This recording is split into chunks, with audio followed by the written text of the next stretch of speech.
Good morning, everyone. Thank you for having me here today. I'm first off, in true fashion, we usually have a one-word open, right? And my one word is grateful. I'm grateful to be here today. Grateful to be sharing my personal journey of transformation. I'm grateful for the organizers, Q2. I'm grateful for Trixie for inviting me.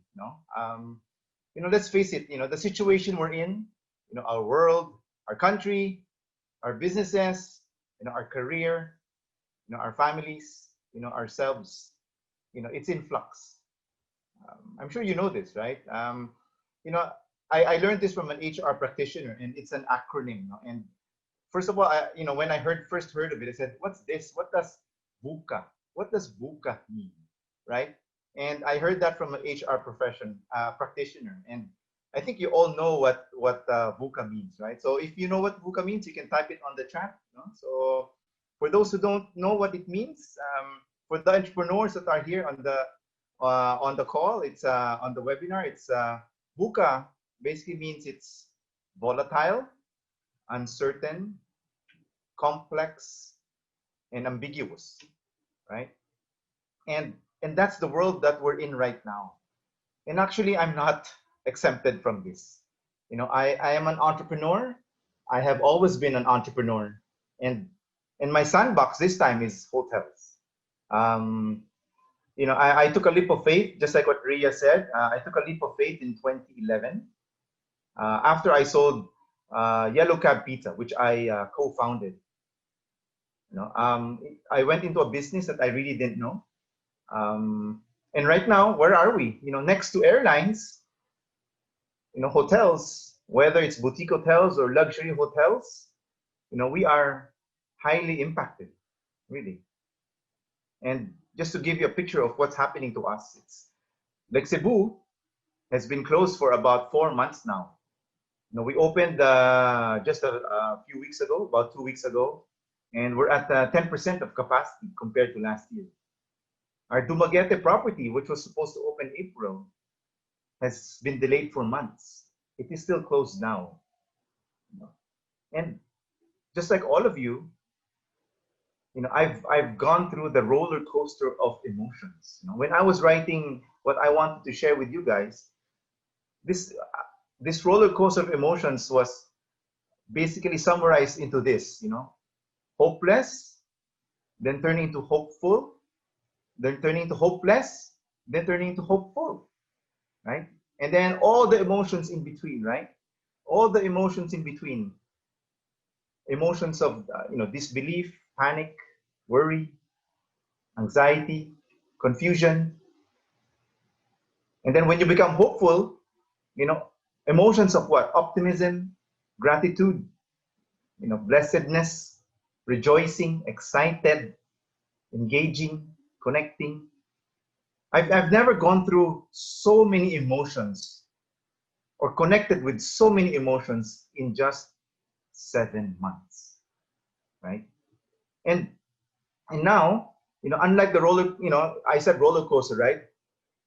I'm sure all of us have ridden in a roller coaster, right? So it goes, tuck, tuck, tuck, tuck, tuck, tuck, tuck, tuck, it goes up, and then suddenly it goes down, and then you don't know where it's going. It may go left, it may go right, it may go loop the loop, right?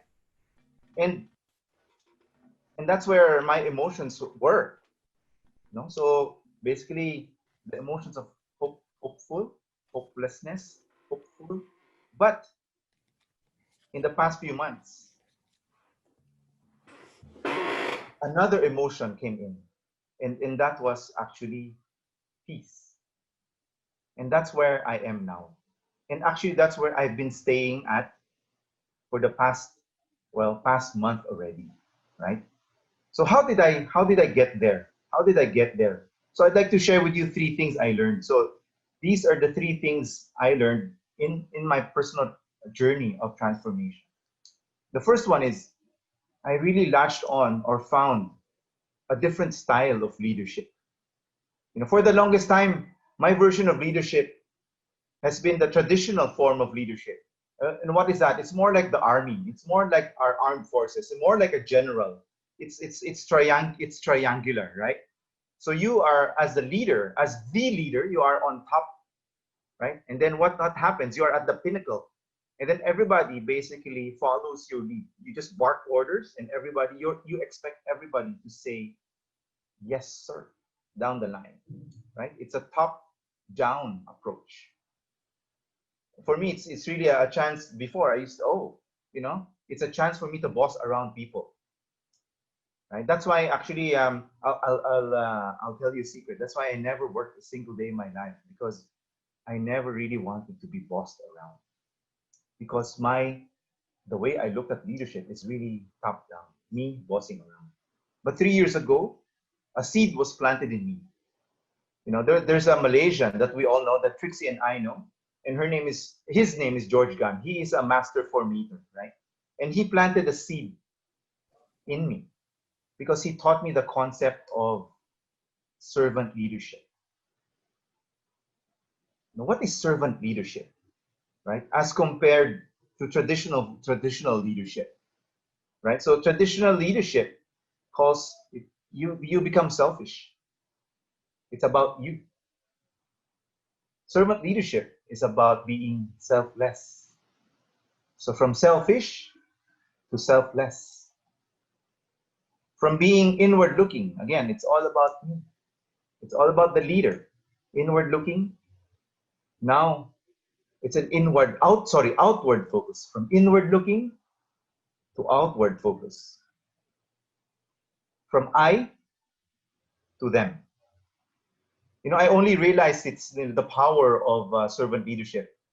Actually, mid last year, when I served as president of this organization that Rhea mentioned, it's called Entrepreneurs Organization, and it's basically the local chapter of the world's most influential community of entrepreneurs, right? And serving these wonderful entrepreneurs really instilled in me that mindset of what? Servant first. I realized it's never about me. It was never about me. It was all about my board, serving my board, and serving my members. And that's what I realized, what it means to be a servant leader. Make them better versions of themselves. Support, encourage, and guide them. Empower them. Mentor them. Coach them. Acknowledge their victories, especially the small ones. Let them shine. Serve them unconditionally. And that's what servant leadership meant to me. And that's what I latched on. That's what I latched on to.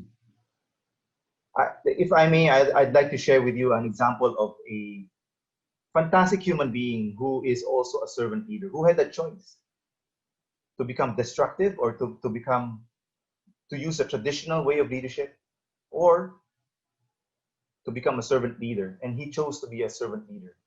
And this person is the Nobel Peace Prize winner, Nelson Mandela, who went on to become the president of South Africa. Imagine, he was jailed. He was jailed, under false charges, and he was jailed for 27 years. Imagine that, in a solitary cell. And when he came out in 1990, he had his first speech. And what was his first speech all about? Let me read to you what his first speech was. This was in Cape Town, in the Grand Parade, no? And this was what he said.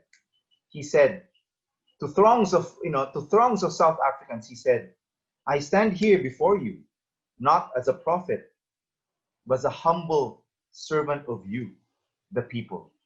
Your tireless and heroic sacrifices have made it possible for me to be here today.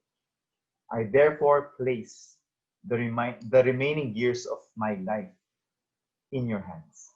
Imagine somebody who's been in jail, ridiculed, experiencing those conditions in jail for 27 years and coming out and saying that, right? He prevented South Africa from going down into civil war. And actually, that's why I'm here also today with you. And my reason why I'm here sharing my story, sharing my experience, is actually also to serve you.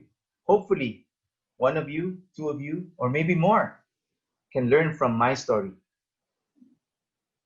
pick up some things, and also go on a transformational journey. First is I found a new type of leadership, which is servant leadership. Second, during this pandemic, I found myself. The trigger was, I remember, on June 30. And on June 30, actually, I'll use again the example of my journey in EO, or Entrepreneurs Organization, because that was the day, my last day as president. This is a volunteer organization. I never got paid, but what happened to me was I served it with all my heart. I gave so much of myself, gave up so much of myself that at the end of the day, there was that big void in me because I could not serve anymore. And what happened there? Wow. What happened there was I went down, again, roller coaster, right? It was this deep, dark space I was in. And basically 3 words faced me. I came face to face with these, it's actually the 3 most powerful words that I can think of. And it's actually only, when I was thinking of it, it's only 6 letters, right? And this sentence, these 3 words stared me at my face, right? And basically what was that? These 3 words were, who am I? Who am I? Over the next few weeks after that, I really questioned everything about myself. I forced myself to, really to go to the very core. Who am I really? Who is Hanky Lee, right? Re-examined my very being, right? So what did I, in this re-examination, what did I think about? Basically, my purpose. Why am I here? Why am I here on this earth? What is my purpose here on this earth? What are my values? What are the values that I hold dear? What are the values that will form my compass? What are my priorities? Where does work fall into that? Where does my family fall into that? Where does my spouse, my wife, fall into that? It's writing down some principles that I really believe in. And one of them is, the best things in life aren't really things at all. It forced me to make a list of friends that I want to journey with for the rest of my life. 11 friends. I listed them down one by one. Those people that I wanted to journey with. I listed down my gifts, my talents, what my strengths are. I asked some of my friends what they were. And I also listed down my weaknesses and my flaws. So basically, my whole being is actually written down in a piece of paper. Actually, that piece of paper is in front of me right now. And I found myself. And the third thing, so I found a new way of leadership, servant leadership. I found myself. And the third thing is, I found an anchor. Right now, yes, we are in the midst of a storm. A once in a lifetime storm. Once a century storm, where we don't have control, really, because we never had, right? Where fear reigns, where the enemy is invisible, right? And what does an anchor do? An anchor, it's usually found on a ship, right?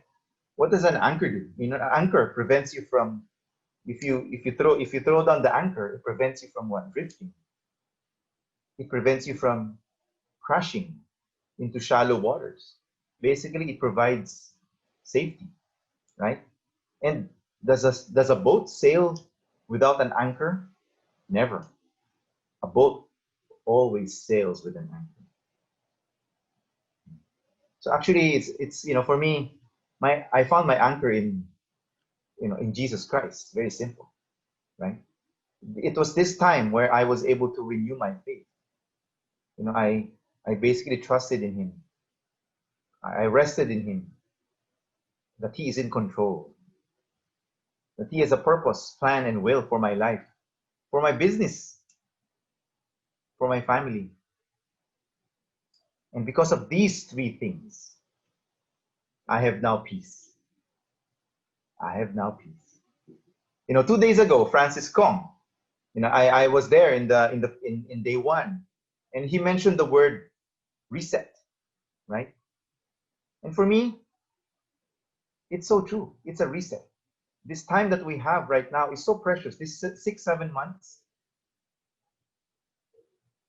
I'd like to continue on making the most out of this reset, right?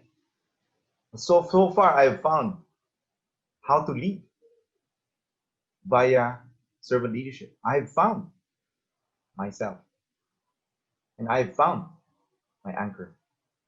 It took a pandemic for me to transform, to also become a better version of myself, to start another chapter of my life, to pivot, but certainly never, never to perish. So thank you very much for listening.